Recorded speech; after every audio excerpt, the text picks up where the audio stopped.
to right field. Way out there and way out of here. Second deck walk-off home run. Grand slam, Braves homer.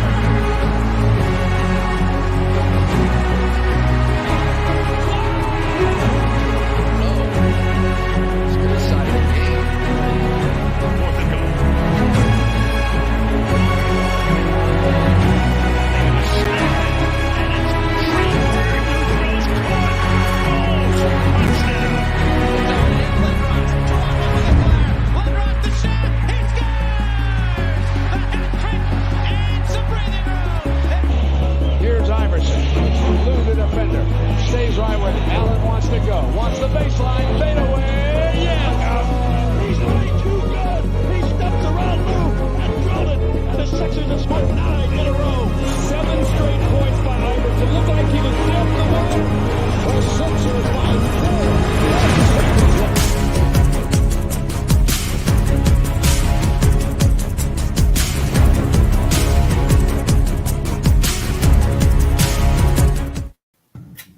And welcome to the Sports Skillet Radio Show. We want to thank you for taking time out of your schedule to join us. We really appreciate it. We want to also encourage you to check us out on our social media accounts. Everything Sports Skillet related. Check out sportsskilletradio.com for all the latest sports news, show updates. We have our Twitter feed working 24 hours, 7 days a week. So you want to go head over to sportsskilletradio.com. Check it out because you never know what we'll be tweeting out, what sports news is going on. Content that you may not find elsewhere is always at sportsskilletradio.com. So head over there. Great articles from Mike Nebbia as well. So again, great content. And we got Coach. Sports. Yes, we do. And check out sportsskilletradio.com for his sports news show update Twitter account. And we want to thank the Heat Rate Show as well for hosting us on their social media accounts. Great stuff happening at the Heat Rate Show.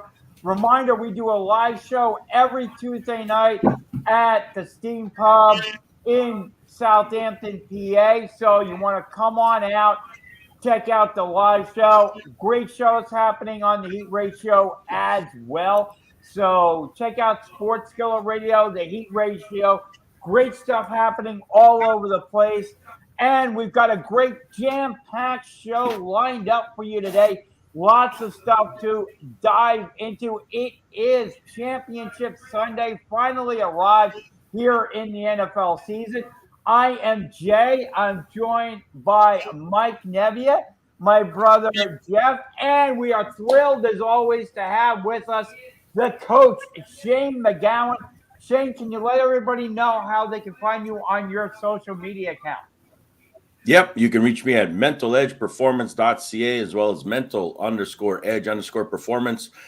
Oh, it is Sunday, fun day today, boys. I tell you. How's Jeff feeling? He's got his team in this whole mix and ready to go. And like you said, so much breaking news from quarterbacks and things like that as well that I know we'll touch on today. So, but it's going to be a fun one this weekend. It will be. So let's start off. Let's catch everybody up. You know, I know everybody's been talking about it. I mean, absolutely crazy weekend last week in the NFL. Coach, every game came right down to the wire. It did. I mean, and a lot of things I think are also going to be discussed in the offseason. And when we talk about the overtime, when we talk about all these other things, right? Do we want to give everybody a bit of an opportunity to at least see if you can, keep the game going, win it or lose it that way instead of a coin toss, as they say, right? So there's a lot of pros and cons to everything, but it's definitely being discussed a lot more. Without a doubt, that was the most exciting shootout game I think we could ever imagine in KC like that with the Bills and everybody. They did everything right, and it just came down to one unfortunate play, you know what I mean, that cost the Bills their game like that. I mean, defense has to play 60 minutes, as they say, you know what I mean? And you gave up without 13 seconds left, and you gave them an opportunity, right? And kudos to Kansas City. They did what they had to do. They stepped up when they needed to. They stayed in the game. They didn't lose their composure or nothing like that. So, I mean, that's just an experienced team. I give all the credit to the Bills, Josh Allen, the rest of them for what they did as well. No question about that too. And then on that flip side, you look over at the other game too. I mean, wow, right? Like, I mean, who would have thought that? You got the Rams doing what they did. And then you got the 49ers doing what they did and everything like this. I mean, since he was the nail biter, but I think we all agreed too in saying pretty much we came close to all teams on the road winning. You know what I mean? Yep. And that's what it was down to. Other than the Kansas City game, but even that was that close one too. That would have been a all away games winning. So I don't think I had any doubt about any of them. I mean, the Kansas City one and the Bills.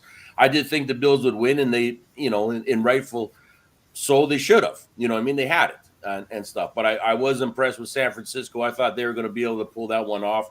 I thought the Rams were going to take it in Tampa Bay. And Cincinnati, I mean, they just were firing on all cylinders too. But, it's Tennessee is just not that playoff team that can win. It's a marathon in this sport. You know what I mean? And they always make it a sprint. And even bringing the big-headed monster back of Derrick Henry wasn't enough for them. You know what I mean? So, like I said, kudos to Cincinnati for making it further and to the 49ers and to the Rams. Yep. Jeff, what did you take out of the games last weekend? It was a fabulous weekend. Greatest 2 minutes in football. I thought it was one of the greatest playoff games ever played. Quite obviously, I think the two quarterbacks played at the highest level you can play at, going head to head, and you expected that when you look at these two quarterbacks. I mean, they're both in their prime. They're both playing at such a high level. So you expected Buffalo and Kansas City to both bring it, and they both did in that game. And Buffalo is just snake bit. I mean, that's just the franchise, right? I mean, from field goals and in Super Bowls and all these kinds of things. I mean, they're just a snake bit franchise, and it's tough to be a fan, the Bills, because that something bad is going to happen, in every one of these games. You're just dreading, that what's happening again. I mean, it can only happen to the Bills, right? I mean, with 13 seconds left, it can only happen to the Buffalo Bills. That's just the nature of that franchise. Because, look, I believe this, that the winner of that game is probably was going to win the Super Bowl, and I think we'll get into the matchups later, in the next segment. But yeah, I think the matchups were great. I mean, the other game, the Bengals. They played a good game. I mean, there's no question about it. So they won on that field goal, and then you look at the Sunday games that we had, and obviously the 49er game was just terrific in terms of if you like that the cold and you like the defense and everything, but the special teams just let down Green Bay as it has a lot this year, and the 49ers, were ready and, blocked the punt, got the touchdown because, look, as I was saying, last week on the show, the quarterback for the 49ers is a game manager. He's not going to win you games, but he can lose you games. And he certainly tried again last weekend to do just that, throwing an interception again. That's just what Garoppolo does. He keeps games exciting. I mean, that's just the nature of Garoppolo. But Green Bay couldn't take advantage of it. And the 49ers, are in this championship game. And then you look at the Rams and, what they did, obviously. Did they retire Tom Brady? Did they not retire Tom Brady? Well, is he in or is he out? Well, we can discuss that later. I mean, we'll find out, from Tom Brady eventually what his future is. But, the Rams turned over the ball 4 times. Okay, so the Rams are not, a great team, and I think that's one reason why Tom Brady is looking at this and saying, they had no business winning this game, and the fact that I had to come back and I had to, tie this game up with a minute and a half left in the game, and I had to drive my team down was patently ridiculous. I should have had this game well under control, and I just couldn't get started. Tom Brady's probably looking at this and saying, I just couldn't get it started fast enough. I just couldn't get my offense started fast enough until the second half of the game. In the first half of the game, I couldn't get it. I couldn't get it going. So, and he's looking at that, scratching his head, saying, you know what, we should be in the championship game. But we just didn't take advantage of all the mistakes that the Rams made. And heck, the Rams almost turned it over in that final drive, going for that winning field goal. The quarterback almost turned over the ball again. So it's that team is going to have a load trying to contain that 49er front four on that defense. They're just going to be all over the Rams once again. Today, I'm looking forward to the beatdown that the Rams are going to get. I really am, because it's what the 49ers do. We beat up the Rams twice, where we break their hearts. And here's the thing. The Rams had a shot to knock us out of the playoffs. They didn't. We're here. We went in. We beat the Dallas Cowboys.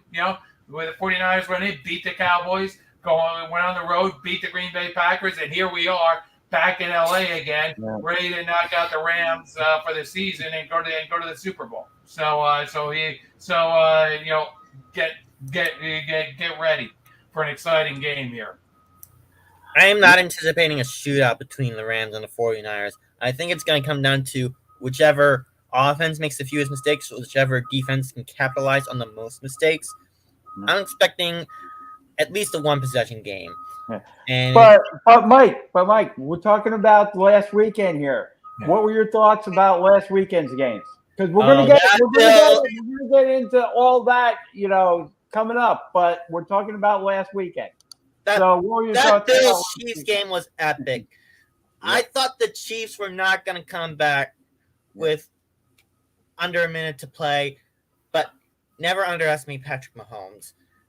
He can win you football games with his skills, both in the air and on the ground. He's not just a game manager. He is a magician with the football. And the Chiefs are going to beat up on the Bengals. I hate it for the Buffalo Bills. They've broken too many hearts, but that's the nature of being a Bills fan, just as it is the nature of being a Mets fan. And I can attest to that.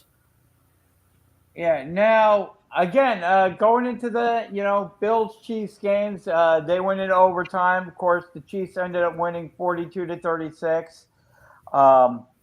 But a lot of people were talking about, Jeff, the overtime rules. Do you think they need, Mike? Do you think they need? I'll start with Mike here. Mike, do you think they need to be modified? Yes, they need to be modified. And here is how I would modify the overtime rule. Away team gets possession first. And if they don't score, or if they score, or if they, no matter, regardless of if they score or not, home team will get possession afterwards. If score is still tied, we continue onwards like college football until the tie is broken. Gotcha. Jeff, do you think the overtime rules need to be modified? I know they're going to talk about it in the offseason. Do you think it'll gain any traction? Do you think they'll modify them? No. Because I think, between injuries, I think between the fact that defenses are just whiffed, at that point. This is the NFL. This isn't college, where you have younger athletes on the field. I just think there's no right way to settle this overtime. I think any way you do it, you're gonna inherit some sort of controversy at some stage. I think this is the best solution you have, quite honestly. And look, don't complain about this rule. Look, Pat Mahomes just a few years ago was on the other end of this to a guy named Tom Brady, who went to the Super Bowl because of that rule. And then Pat Mahomes was on the bench, and he didn't get a chance at the ball. So it happens. Okay, that's just the nature of the beast. if a team's going to go down and score a touchdown, they deserve to win the game. I mean, so what I say is stop them. You know, I mean, that's the thing. If you want to win, stop them. If not, then you're going to or hold to a field goal and then you go down and get a touchdown.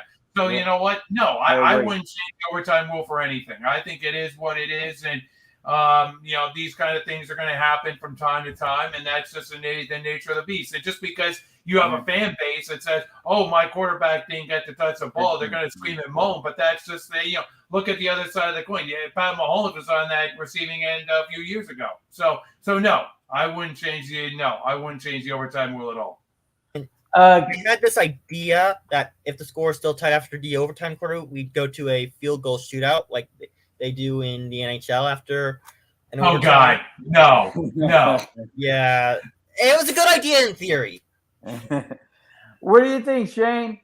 I will throw this out there. There was a proposal, I think, 2 years ago where one team would choose like I pick, you choose type thing where one team would choose the yard line where the overtime begins and the other team chooses offense or defense, something like that.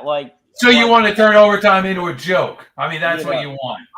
That was one of the proposals that was thrown out there. Yeah. Well, if you want to turn it into a joke and you really want to turn it into a circus, then do that. Not that this overtime rule. I'm not saying this is perfect. I'm not saying this overtime rule is great, but it enables both teams to get out there. It enables both teams to try and do it. Except on that instance where the team goes down and scores, and where the team that wins the coin toss goes down and scores a touchdown. Okay, fine. If that's the case, play defense. If you lose a coin toss, play defense, get the ball back, and score a touchdown and win the game. I mean, that's what it is. Yeah. Or continue to play if the other team got a field goal, you go down, you get a touchdown, you win the game. Do it. Yeah, that's fun. Yeah. What do you think, Shane? Why not just get rid of the coin toss? I definitely see it going to be a lot of discussion about it. You know what I mean? Because I think now it's picked up in which you get general managers and owners saying, we got to kind of look at this a little bit differently. I mean, Pittsburgh's owner came out and said, Andy Reid even said, it's not exactly a perfect system, and I don't know about this one. You know what I mean? There are different ways that they can go about it, no question about it. I know we do it up here in the CFL. I know college does it and everything like this, and give both teams an opportunity and do what they got to do to at least, as they say, be fair about it for both sides. I guess the biggest dilemma is always coming up and saying you're relying on an overtime game from a ref's hand to flip a coin, and you picking a heads or a tail to either receive and go down and march it down and get that touchdown right off the hop, or the field goal, and that gives them still an opportunity, right? So I hate to say there's not really a right way or a perfect way. It's going to be something that just is what's going to be the most fairest way. And at this particular time is what we're doing within the NFL. This is what they feel is the most fairest way of both these teams getting out there for an overtime victory. But I guess as you've seen so many closer games and everything like this and et cetera, they're now looking and going, well, I also have to bring in the mighty dollar, because if you keep a game going, you're generating more money. Right. Right. Money is the root of all evil. There's a lot. And if you think about it for just 1 second here, this Buffalo Bills Kansas City game, if they keep going where both teams get that opportunity, not only on the betting side, on the flip side of the TV revenue, the fan base, everything like this, you probably would have generated a few more millions of dollars in some ways too. And I think the NFL looks at this in a big, big way and realizing that there is money to be made in overtime as well. So that's what I kind of concluding to when all these owners and everybody like that are also bringing up their little points of views, that the NFL may have to look at something, I'm not expecting it to happen fast or nothing like that, but I do think that they are going to look at it and say, geez, on the flip side of it, we can make a few extra bucks out of this, can't we? So that's always something that's going to linger and be in the back of our minds. Yep. And I want to remind everybody that's tuning in, if you want to drop your comments in on our social media sites, we will get to them. We appreciate all the comments.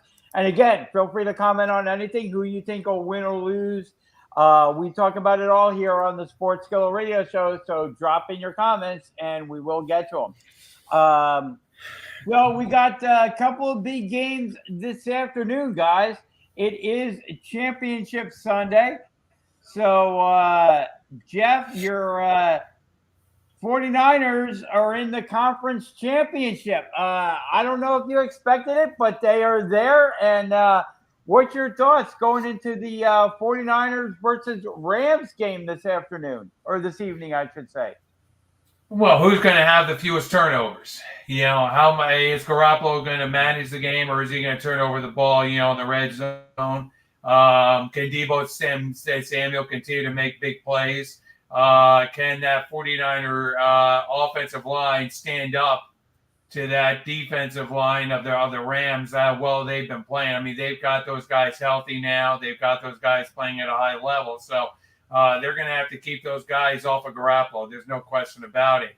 And try to, Aaron Donald and, all those guys. Keep those guys off of Jimmy Garoppolo and give him a little bit of time, to get that ball out. But, the 49ers' main focus here is going to start off by running the football, trying to, get some plays there and open up some of those lanes for Garoppolo. And that comes down to Deebo. That comes down to some of those other running backs trying to make plays. And then, like I said, a turnover here or there would be appreciative to try and help. And who knows, maybe a special teams play in this game will help decide it. So, it's going to be because both these teams know each other so well. I mean, they played each other twice already. So, there aren't a lot of surprises. It's funny, both these games, today were games that were played just, a few weeks ago. So, both teams are well familiar with each other. They both, know each other so well. So, in my mind, for the 49ers, it's just going to come down to, Garoppolo managing the game, not making the big mistake in the red zone. And if he can do that, I think the 49ers can have success here and go to another Super Bowl, because the Rams are going to turn over the football, because that's, the mistake-prone team that they are at this point. Yeah. And, Coach, what do you think about this Rams 49ers game this afternoon? Well, I think I love it, but I'm going for the Rams though on this one.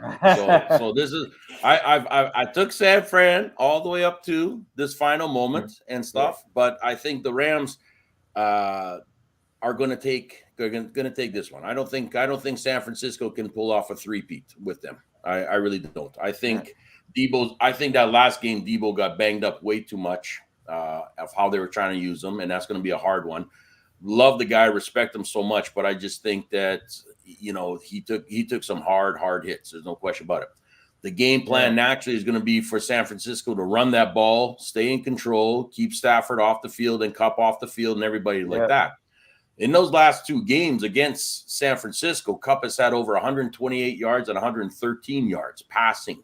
So you can pass on San Francisco. It's just a matter of, can you get in the right area, and can Stafford naturally be in control and not throw those interceptions that he did before. That's going to be a huge thing. So no, San Francisco can win the game. I'm not going to say that they can't, because they can. I'm just saying, is in my opinion, I think San Francisco is going to find that they are beaten up a little bit too much to possibly take this one. And I think a Rams defense is very healthy right now too. And I think that's going to be a very big key on keeping Garoppolo in check. George Kittle has great talent, but he has not been used. And I don't know what's going on with Shanahan on that part, because you do have to get Kittle involved a lot more to be successful.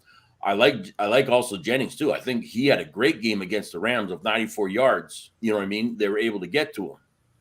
Now, will they be able to do that again? That's going to be another tricky one. Mitchell, but on both sides too. Akers coming back, as long as he can hold on to that ball the way that he has, he's a tough running back. He runs hard, and it's going to be a battle, I think, on both sides of the run game. Who's going to be able to establish it and make it?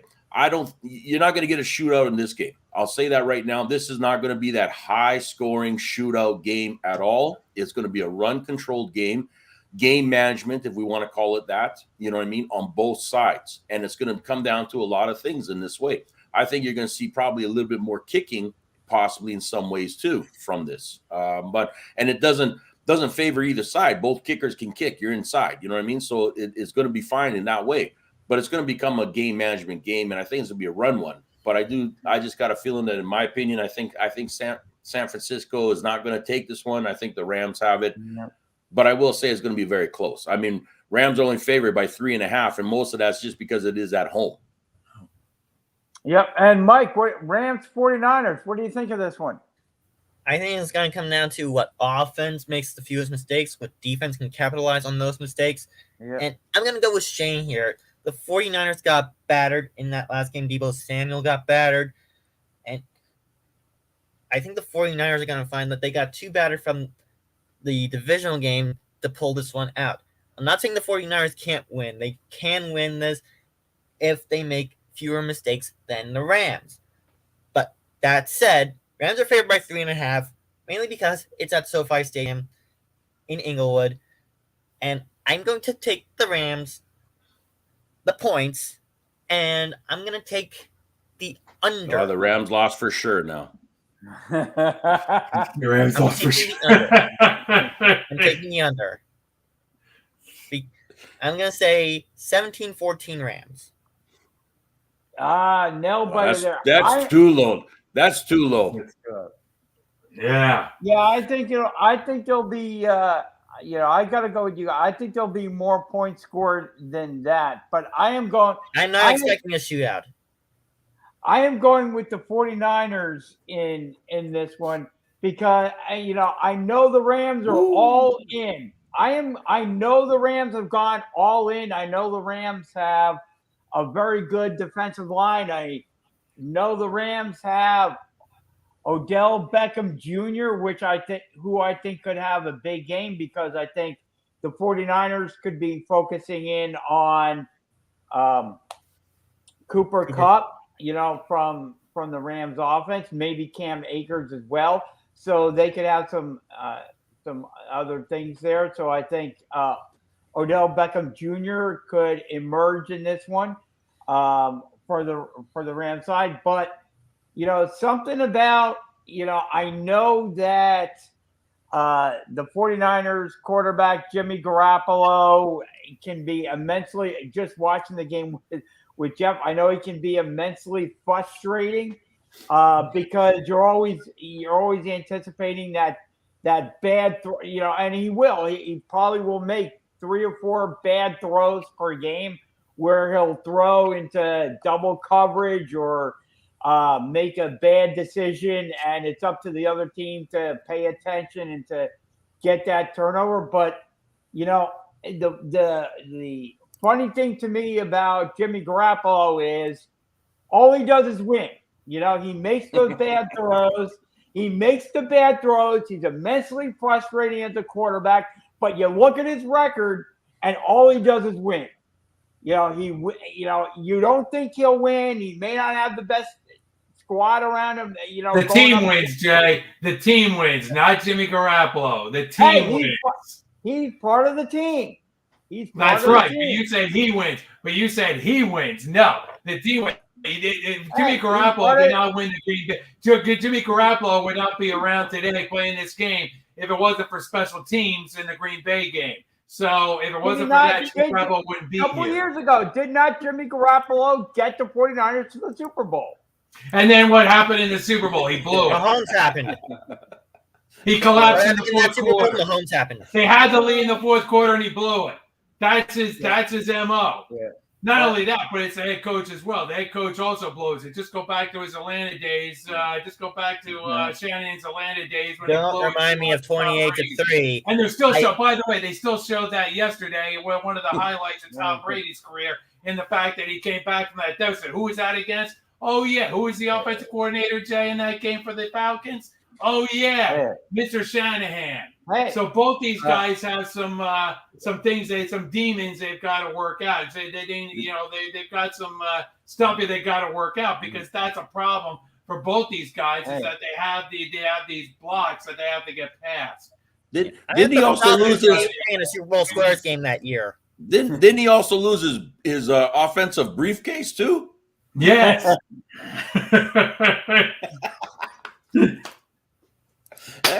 I forgot about that one. Yeah, he lost his whole offensive briefcase on that one. So hopefully he's got a little bit more closer to him this year against the Rams and them. But you're going to LA.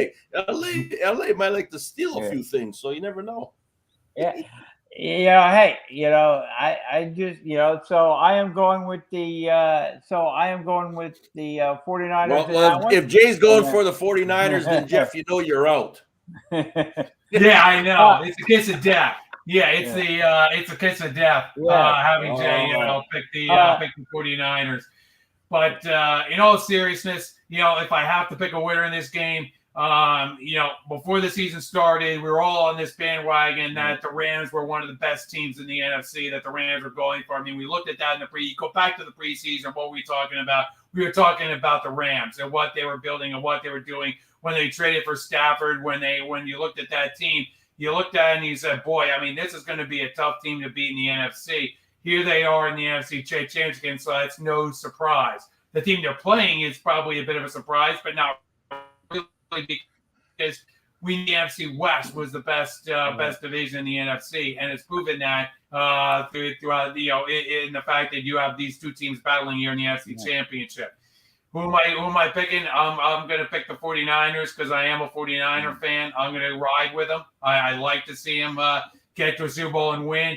But would it shock me if the Rams actually pulled off a win here? No, because I think it's hard to win and beat a team 3 times in one season. I think that's something you have to always keep on the back of your mind, that it is so hard to sweep a team 3 times in a season. And that's what the 49ers are up against here today. So.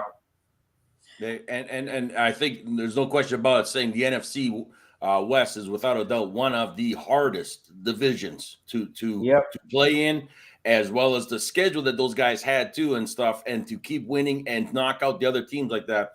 49ers being a bit of a sleeper team, if you want to call it, they still have to grind it out to win all these games. And they did, you know what I mean? So you got to give kudos to where it is. And 49ers did that this year.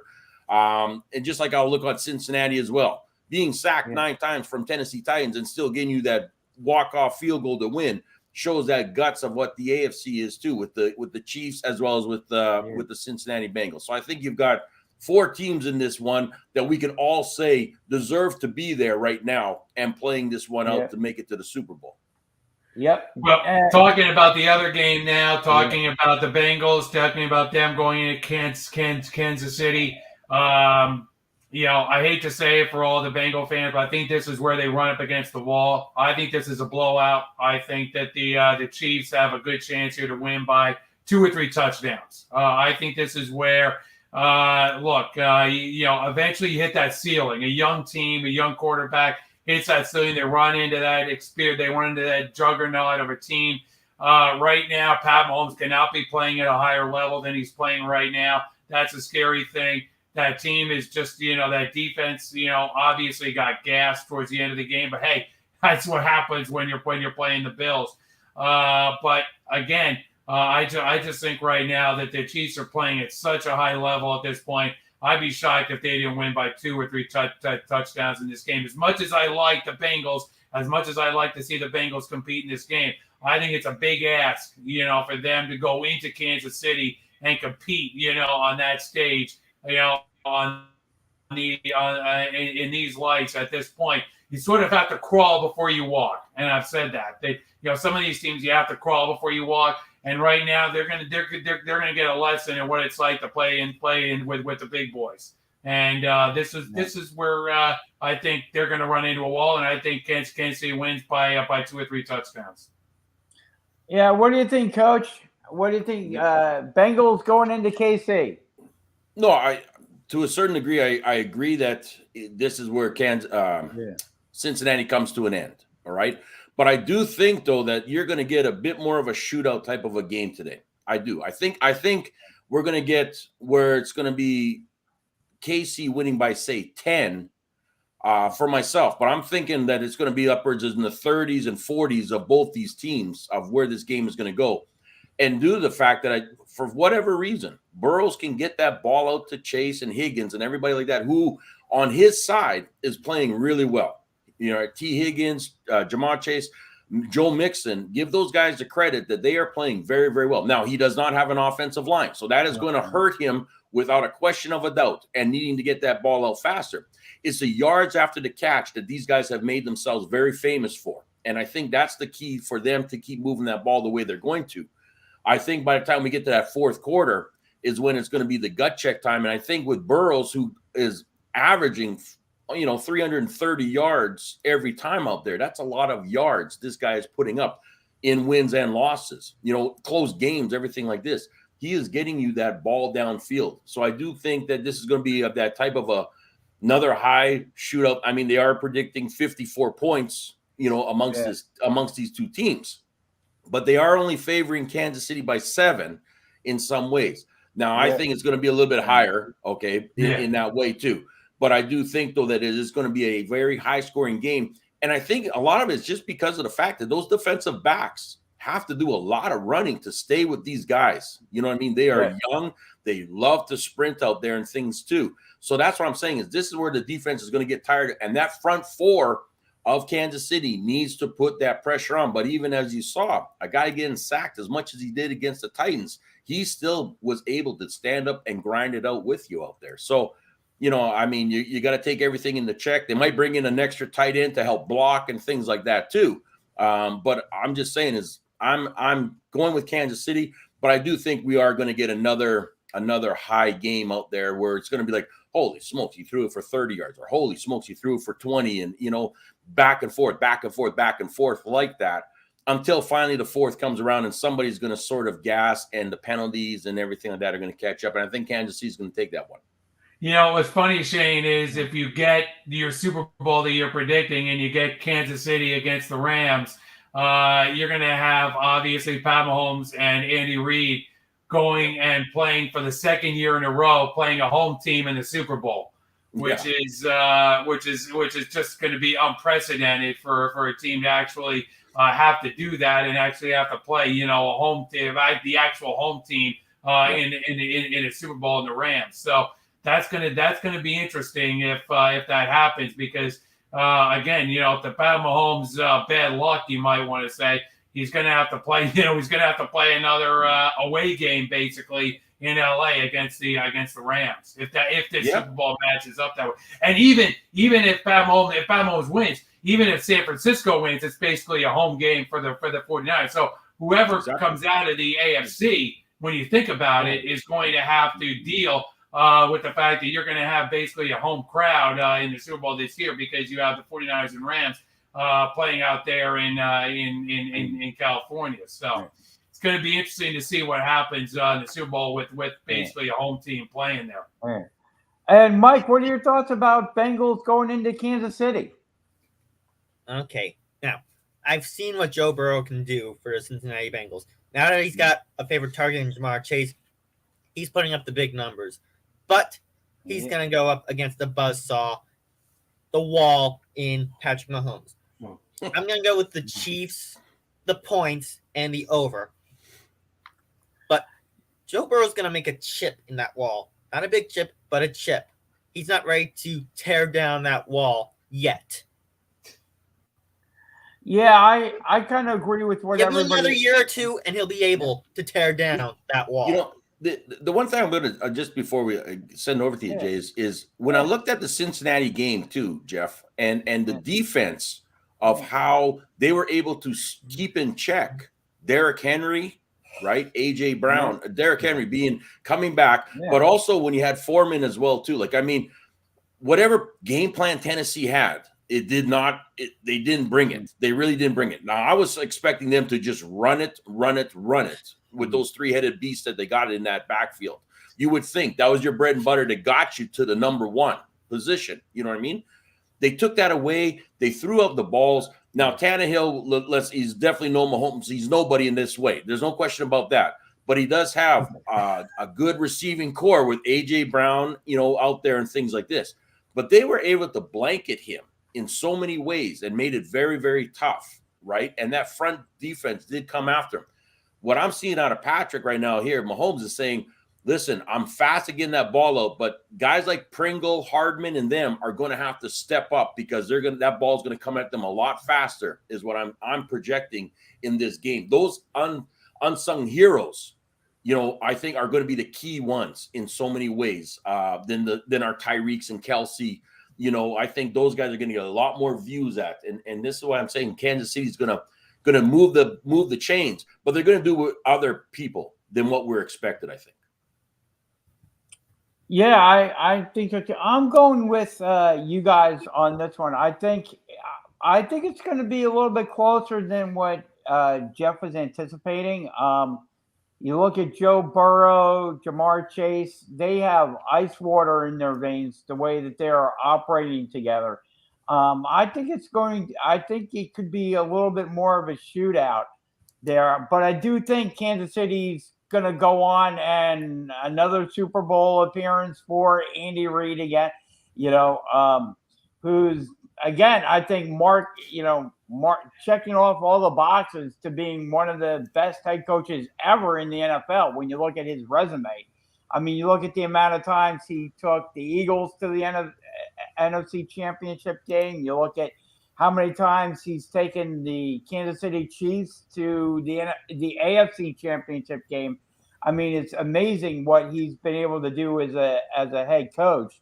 And I think it's going to be another Super Bowl appearance for Pat Mahomes and Andy Reid. But I think it could be a little bit closer than what Jeff is anticipating. But again, I am going to go with the Kansas City Chiefs in that one. So I think it'll be Kansas City and the 49ers in the Super Bowl. You're jinxed, Jeff. You're jinxed. Yeah, exactly. There you go. Jay, you're jinx. Right there. I think Jay, you're a jinx for the 49ers. You're a jinx. That could be. And again, I want to remind everybody you can drop your comments in on our social media pages. Drop your comments in. Talk about anything and everything in the world of sports. Make your predictions for today. Talk about last week. Whatever sport you want to talk about. Drop your comments and we will get to them. Let's talk about this. We had 2 retirements this past week, or one, or did we? Have we been pranked? We think that maybe Tom Brady might have retired, but again, that's been walked back. But we know Sean Payton has retired from as head coach of the New Orleans Saints. Jeff, what did you think about the retirement, or one retirement, or one maybe retirement? Oh, boy. It's like the 49ers are just leaving a wake, right now with all their wins, because, the 49ers obviously eliminated the Saints by going into the playoffs. So that obviously may have affected Sean Payton's decision right there. Look, I mean, I think, for Sean Payton, it was time. I think that he looked at, the situation he had, in New Orleans, and just, was feeling that, he needed to step down, at this point, in his career. And look, nothing really to prove for Sean Payton. I mean, he's won his Super Bowl, one of the better coaches, around. So, we all wish him the very best in whatever he chooses to do at this point, whether he chooses to get back into coaching at some point and decide to do that, or whether he decides to go into broadcasting and do that. Whatever direction he decides to go, I'm sure that, he'll be successful at it. And we wish him the very best. But, it's a loss for the Saints, because now they've got to go out there and find themselves, a head coach out there enjoying the crowd. So. Yep. And I will say 3, actually. I misspoke. Ben Roethlisberger actually officially retired this past week as well. So it's actually 3 retirements there, Shane. Yes. Well, technically 2 because one was maybe walked back. We don't know.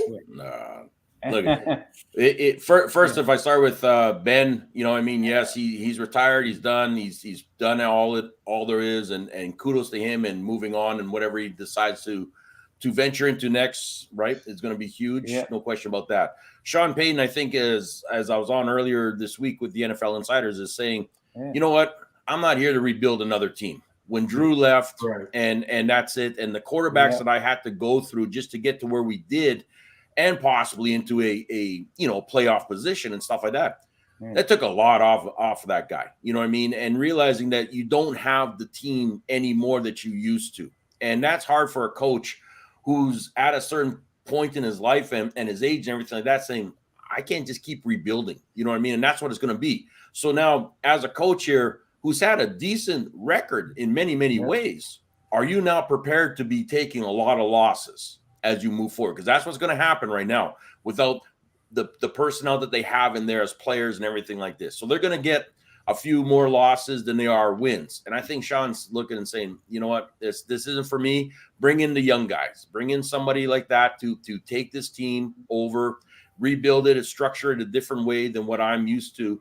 And if I want to come back, in a year or two, I can be a coordinator somewhere or whatever else type of thing like this, like Dan Quinn's doing for Dallas, etc. Yeah, you'll have to lose a draft pick here or there for it. No big deal in this way, if that's what he chooses to do. But I do think he needs to step away. I think that was the bottom line is for him with the season he went through, is I got to step away and refocus myself and figure out what's best for me. And he did it on his own terms, and good for him. You know what I mean? But if I get to the Brady aspect, I mean, it's time. I mean, really it is. It's time. He's felt it. He knows it. He's seen it. He's established more than anyone else is probably going to, you know what I mean? And be proud of what he's done and everything like that. But too many sources have come out with it and et cetera, that I'm going to say, kudos to him in his 22 years and 7 rings and all the MVPs that he's had and done. And you know what? I think actually this year, if he would have won it, he would have easily said, I'm done. Yeah. The fact that he didn't, and realizing that there's a little bit more here that's going to be happening that they have to do with receiving, with losing coaches, everything like this too. It might be time to also say, okay, you know what I mean? To put in another 30 weeks here that you got to with training and camps and getting back to where you want to get back to and stuff. Hey, I think in some ways too, he's also looked at these guys of Mahomes and Josh Allen's and Joe Burrows and Justin Herbert's and all these guys and saying these young guns have come out to play. You know what I mean? And it's tough to keep up in so many ways. And that's fine. You know what I mean? It really is. You've done everything that there is, you know what I mean, to do. So go live your life, enjoy whatever you want to do. You got clothing line coming out, you got fitness line, you got all this other stuff like that. So it's not like he's just sitting at home and doing nothing. You know, he's always got stuff on the go. And I think this is why I'm saying is for him, and this is not a prank. This is going to be him actually officially going to be coming out and saying I'm done on his terms, and he'll say it when he's ready and stuff like that. Not to take away so much hype from the Super Bowl, but like I said, this is just how it goes. And I think he's done, but kudos to him.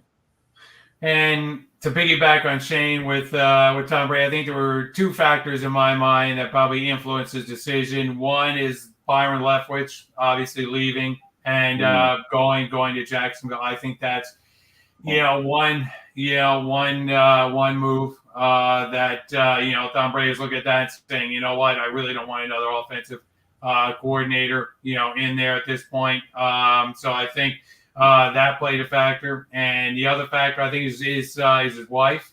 Obviously, the wife always plays a factor in these decisions, and whether Giselle decided, look, Tom, it's time.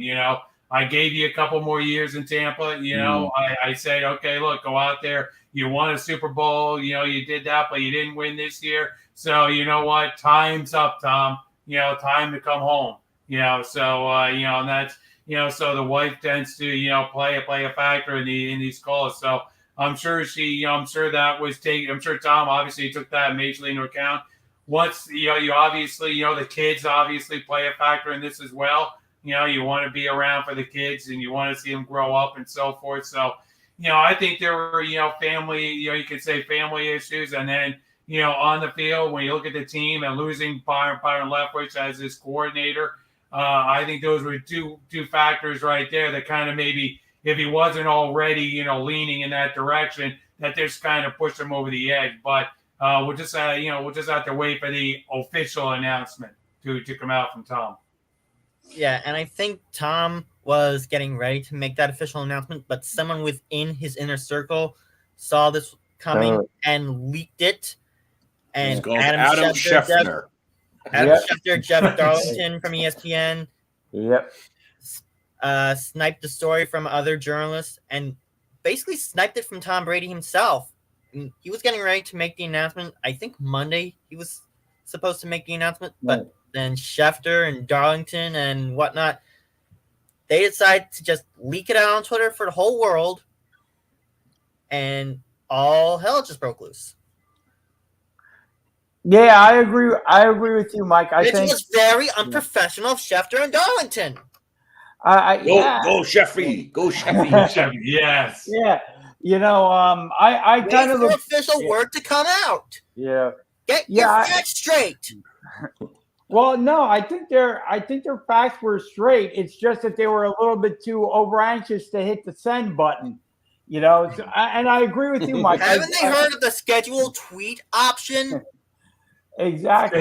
I do agree with you, Mike. I do agree that there was, insider information there from Tom Brady's, inner circle there that Tom Brady will be retiring.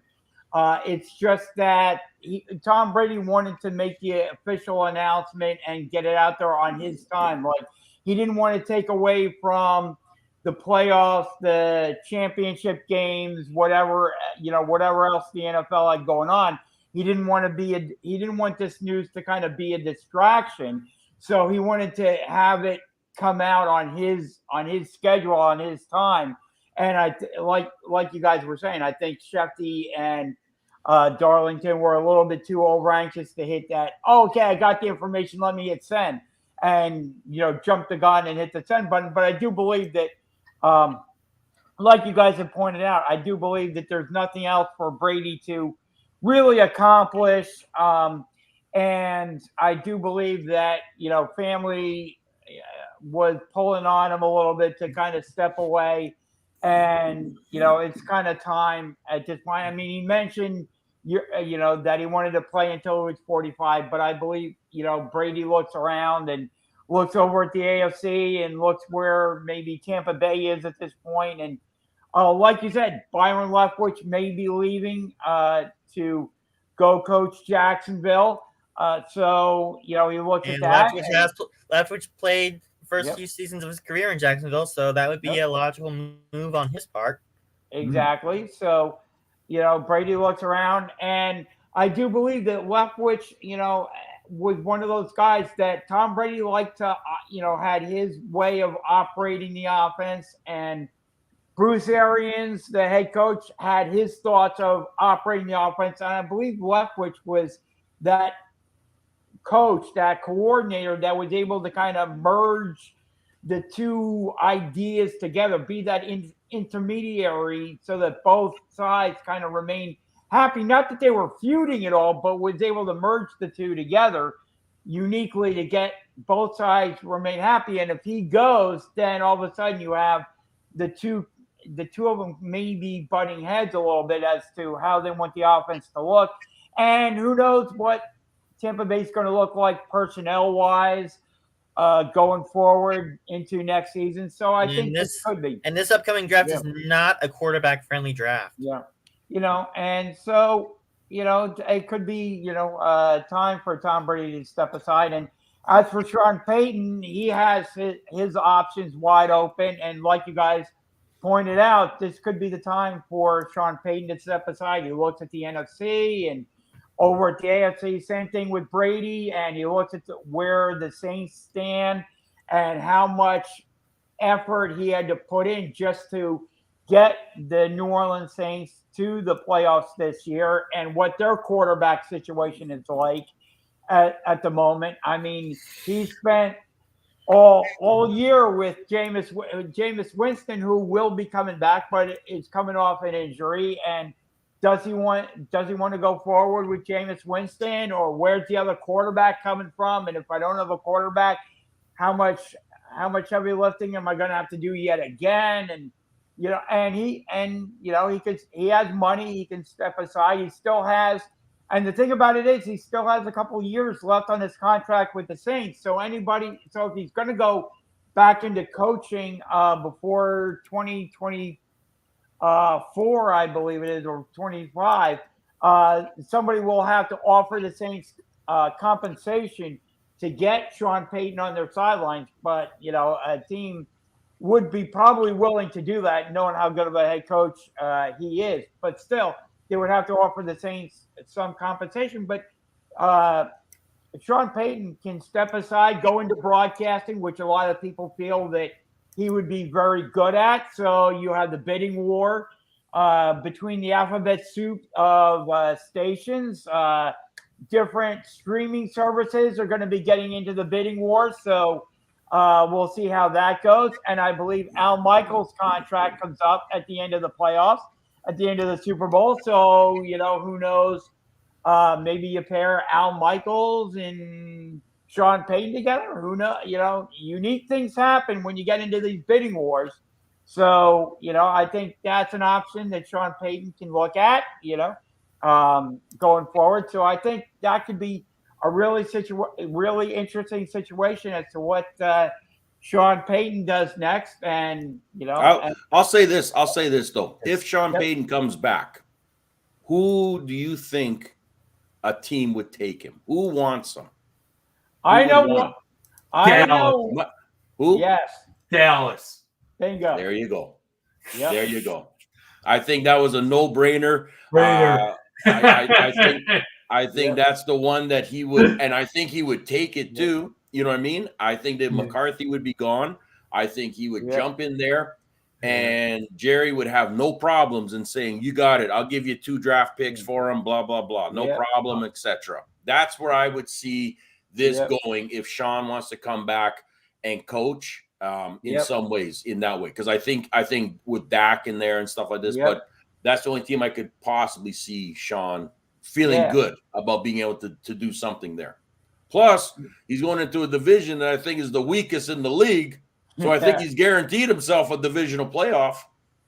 Yeah. Well, speaking of the NFC East, Mike, the Giants found themselves a head coach, and they found themselves, like I said, general manager, robbing the Buffalo Bills in that arena. Robbing them twice. Robbed them twice. You got the ball. But they paid it forward to you the got Buffalo Bills. you got your head coach now. So here we go now with the Giants. Time to rock and roll here and try to rebuild this organization now. The Bills way. Yeah, they got a good one in Brian Daboll, the Bills offensive coordinator. And after robbing the Bills twice, they paid it forward by donating to a Buffalo Children's Hospital. Now, do you see a Michael Trubisky going over there? Mitchell Trubisky? I actually do not know who the that's going to QB be will interesting be because lots of conversations in there since he's been with this franchise organization of Buffalo, and how he did so well that they actually love the guy. I mean, this is not just rumors. They actually love the guy of what he can do and bring, and his knowledge of the game, that he may possibly be heading over to a Giants organization. Yeah. Because his contract is up. So Trubisky to the Giants, that would make Daniel Jones the backup. Or Daniel Jones gone. Yeah. Gone. Now, here's the thing. Everybody has said the same thing, is they didn't do Daniel Jones any favor. All right. That organization did Daniel Jones no favors by making him a better established quarterback. They hurt him more than anything. Now it might be the time to say, from their point, let's give him a fair opportunity somewhere else that he can establish himself. I think that'd be the best thing the Giants could do, and bring in somebody like I'm not saying Trubisky, but I'm just saying bring in somebody else that way. I wouldn't be shocked if they did that. I think Daniel Jones needs a fresh start, just like other quarterbacks have had to. That organization just, for whatever, it just doesn't click with him. And we've seen that happen with QBs. No problem. All of a sudden they do great somewhere else. You know what I mean? This is something that I think they have to seriously look at. And I think Buffalo and that new, coaching staff in there for the Giants are going to look at these things too. Yeah. Go ahead, Mike. So Daniel Jones for Trubisky trade, that well, no. I'm not saying they're trading that way. I'm just saying is Trubisky's coming up for a contract that could go to New York. But I'm saying is that the Giants may say, let's see what we can get for Daniel Jones, say to Houston or somewhere else like this. It might not be too much because Jones is horrible. Wow. But is he? This is what I'm saying. Maybe he just needs that fresh start somewhere else to show that, it wasn't necessarily Daniel Jones as much as what was I had to play with to do anything too. Or maybe they bring in Trubisky and just have an open quarterback competition and say, in training camp and say, let the better man win. Exactly. And whoever wins it is the starter, and whoever loses it is the backup. And they just say, they have opportunity and options to do these things too. You know what I mean? Yep. And I think just to be fair for Daniel Jones, in some ways, there is lots of different things that they can do. But I think this coaching staff that's coming in and general manager are looking to say we need to solidify ourselves with somebody at that leadership role of QB. They like Trubisky. I'm just going to say that. They like him. I know that for a fact. Whether that happens or not, but at least I also agree that having a good competition to see who number one could be is something that also needs to be done instead of bringing in guys that are just not even bench warmers that they've had for the Giants for the longest time. No, having that open QB competition between Trubisky and Daniel Jones might give Jones the push he needs to be better, to play at a higher level than he's been playing the past few seasons. But you got to look at what's around you too. You got to look at your receiving core. You got to look at your offensive line. Also, I think the Giant management for it, they're all kind of on the side of Daniel Jones. I mean, we saw that in the press conference where they're pretty big after Daniel Jones. So I see, I see, this kind of marriage right there where they've got to see what Daniel Jones is. I mean, they got to do this, and if they have to bring in somebody to kind of compete with him, that's what they're going to do. So. And I wanted to get Shane's opinion on this. We may have a coach returning to the AFC West. Hot rumors have Josh McDaniels, who's the offensive coordinator for the New England Patriots. He's interviewed with those Las Vegas Raiders. Oh, yeah. Coach Josh McDaniels as the new czar in Las Vegas. What's your thoughts on that? No, I don't like it. I don't like it at all. And I actually don't think it's going to happen. I think Josh is that same guy that pulled the pin on the Colts. I think he'd be the same guy that pulled the pin on the Raiders too. I think, like I said, I think the Raiders are doing their due diligence by interviewing the people they want to, that are out there, that are able to, and things like that, which is perfect, no problem. But I don't think he fits in the Raiders system. I don't. I think for some reason I still see him being the guy that's going to take over Belichick's job. You know what I mean? Yeah. When Bill leaves, I think he's just spent too much time. He knows that organization too much, too well, and everything like that. And he's groomed. He's groomed that new QB to be where he is. He's done a great job with what they had. You know what I mean? I just don't think he fits in with the Raiders in that way. And so I'm not even looking at that one. They'll get somebody else. There's no question about that. But I just don't see Josh leaving. I think in some ways he's going to get interviews, but in his heart he doesn't want to leave the Patriots in that way. And I think that's just all it is. And I don't see. And again, Bill, how long was Bill going to stick around? You know what I mean? Some things are starting to slowly, seeing guys, okay, it's time for me to maybe pull pin and stuff like that. But I just don't see Josh being there. Plus the fact I think the Raiders, I still think there's a fit for Harbaugh, out there with the Raiders. That's still to me that the wild card is still out there with Harbaugh right now, and just kind of working things out there, because I think that's the fit right now for the Raiders is Harbaugh. So and the problem with that one right now is that he's also been mentioning too much with the Vikings. Exactly. Yeah. So you know what I mean, and that's close to home. Like, I mean, you know what I mean? There's a lot of things when you're close to where you are with Minnesota, Michigan, everything like this.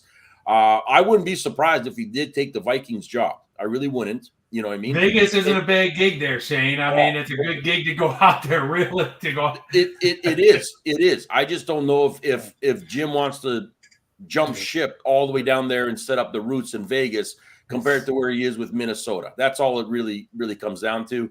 So either position, I think, is perfect for him. I really do. I think both those jobs would be ideal for him in that way. I'd actually like to see him in Minnesota. I really would. I think he'd do well with the Vikings. I think he's got the personnel there on the player side and everything. I mean, other than Cousins, I'm still questioning about Cousins. Don't get me wrong, but maybe he could do something with him, or like I said, do the old trade dealing. But I'll tell you what, though, is one last coach that I'll mention here is like a fella that just left Green Bay that's now going to be over there in Denver, right? Are we going to see now our famous Aaron Rodgers off to Denver?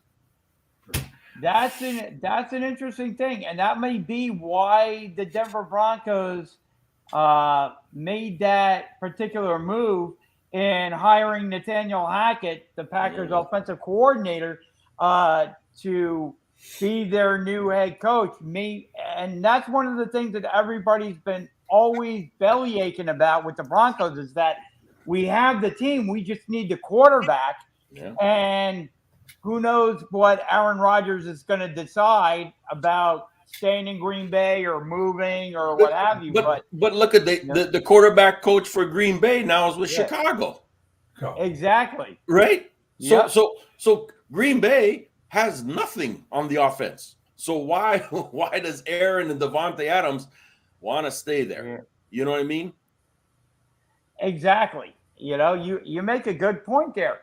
I could see both of them being elsewhere going into the 2023. Devontae's going to the Raiders. Derek's buddy. He's buying him a car.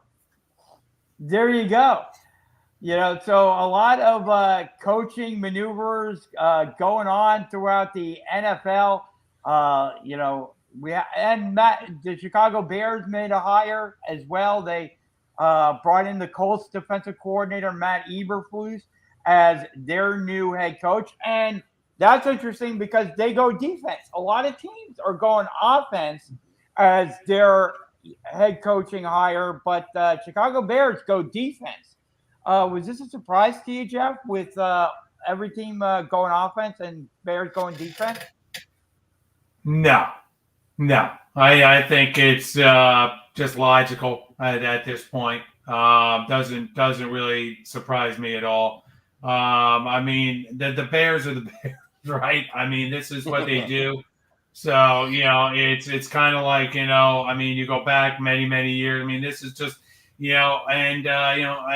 I feel sorry for Bears fans. I really do, because, they don't solve the real problem that they have, which has always been their offense. I mean, that's really been the issue with the Bears, for the last, however many years, is they just don't have, the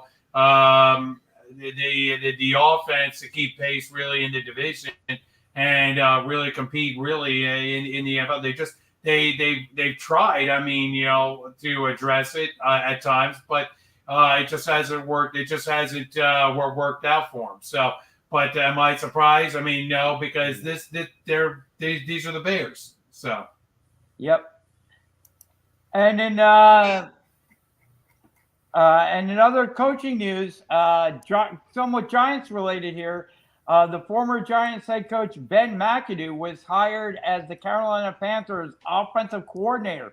So Ben McAdoo is back with a high-profile role in the NFL as the Panthers OC. So Ben McAdoo is back on the scene as well. So, Jeff, we also had the MLB announcing their Hall of Fame for this coming year, and only one person got elected. Big Papi is going into the Hall of Fame, and some other guys got, I don't know if you want to say shafted or you could say passed over. Shafted is the right word. From the steroid era. Snubbed would be the right Bonds, word. Clemens, you can name them. Yep, Bonds, Clemens, and Schilling. Yep. Clemens deserved to get in. The Hall of Fame, and I've been saying this right now, is screwed up, in a big way. I mean, there's no way around it at this point. Baseball just can't trip over. Baseball is just tripping over themselves left and right. They got the lockout going, and now this Hall of Fame announcement just was, because again, it's disappointing. It's disappointing in many ways for the fact that you're using a clause to judge these players in terms of whether or not, and they never had a positive drug test. I mean, Bonds, Clemens never tested positive, but still, the writers, held them up and said, you know what, we don't care. We're not putting you in the Hall of Fame. And I think it's a joke to have a Hall of Fame without your best players in it.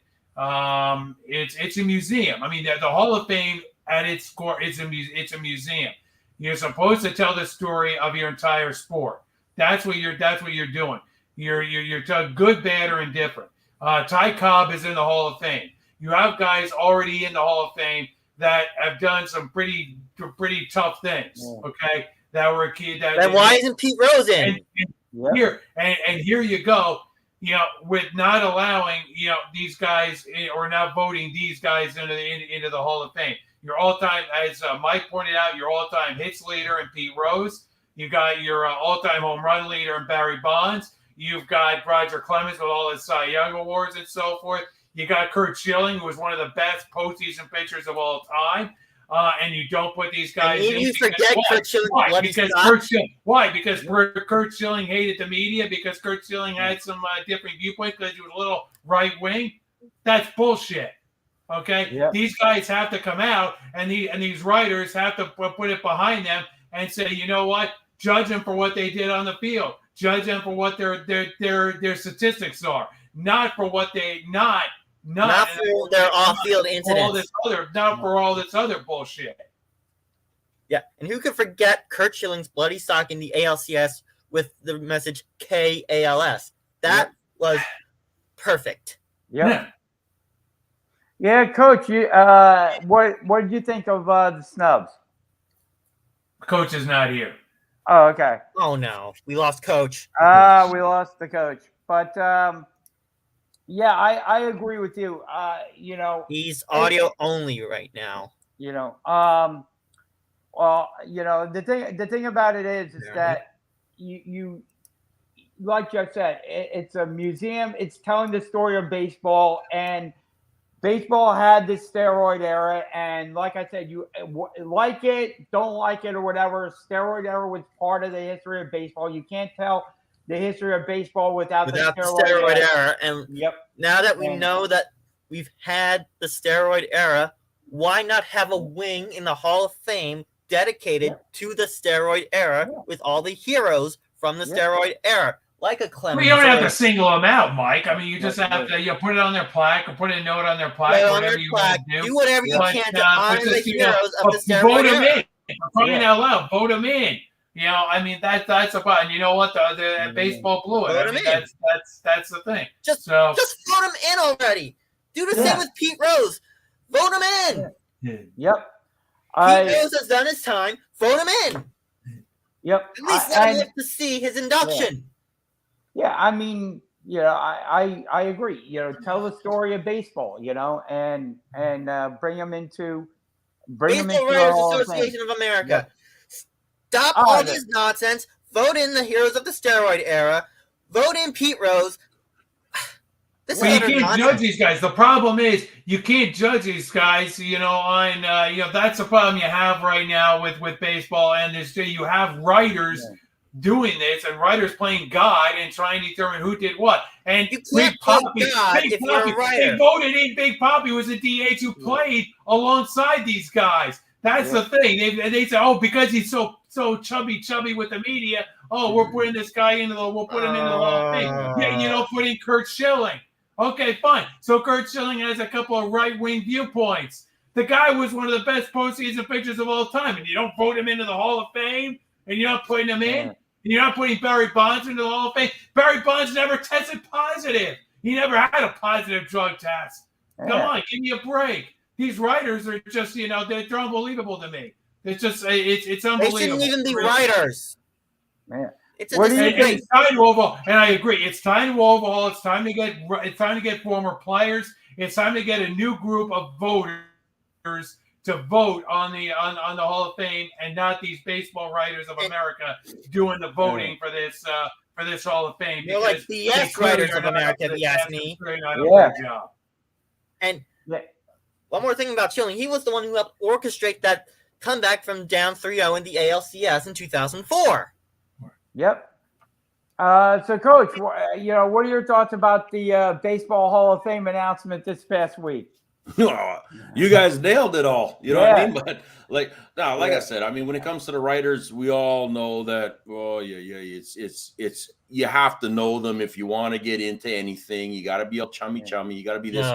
Instead of let's just being honest and saying this is what their career was. As a player, this is what their career was. This is what they did. This is how great they were, everything like that. Give them an opportunity to get in and things too. So you're right. I like the idea of players voting for players in so many ways. You know what I mean? And maybe having some associate writers being mediators in between with some facts and stuff like this to help in this way too. But let's be honest about it. I mean, why do we hold people back other than we have grudges or our own personal beliefs of certain things instead of just saying, well, this is what they've done. They deserve that recognition of certain things too. You know what I mean? So like I said, I mean, baseball's always been the biggest headache when it comes to some of this stuff. You know what I mean? Like friggin' from negotiating contracts to deals to whatever else and blah, blah, blah. They are the biggest headache. And this is why this sport is suffering so much because of this. You know what I mean? You're taking the love out of the game. That's what this was supposed to be. Yeah. The love of the game. You're taking the love out of the game. You know what I mean? You're putting up so many walls and fences between players and owners and everything else. And now writers. And I mean, you're being boxed in. So as that fan who wants to see their player introductions into a Hall of Fame, and everything like that, it's not happening. And it's just sad. It's sad as an organization. It's sad as a fan, and these are the people that pay the tickets. These are people that want to see this, Yep, I completely agree. I completely agree with everything you guys have said. Absolutely and without question. And Jeff, being a Rangers fan, King Henry had his night this past week. Yes, and congratulations to King Henrik Lundqvist, who had his night, well deserved. It's still disappointing that he never got to hoist the Stanley Cup. Got him close, got him against the Kings, but couldn't get it done. Couldn't get over the hump. And hoist the cup. I think that's the only disappointment. That's the only thing missing from his Hall of Fame resume. Is that Stanley Cup, but other than that, he did. He class guy, and did as much as he could. For that organization, for the Rangers, and played his heart out. I mean, he really did on a number of occasions. Gutted out so many of those playoff series and so many of those games. Just watching how he stopped so many shots. I mean, the Rangers didn't have a lot of times. I'll be honest. The Rangers did not have a lot of defense in front of them for a lot of those runs. I think that hurt them when they played the Kings in the final that particular year. Is look, they just didn't have a lot in front of them, and that really hurt him in terms of having to stop that kind of volume of shots that he had to do, and he almost did. I mean, he did. That's the thing that just shake my head at is the fact that the one regret that every Ranger fan has, when it comes to Lundqvist, is the fact that he never did bring home the Stanley Cup. But other than that, I give him two thumbs up for what he did for the Ranger organization, and congratulations to him on well-deserved retirement. Yep. Any comments, Mike or Shane, about King Henry's night? King Henrik deserved all the accolades. He deserved that jersey retirement.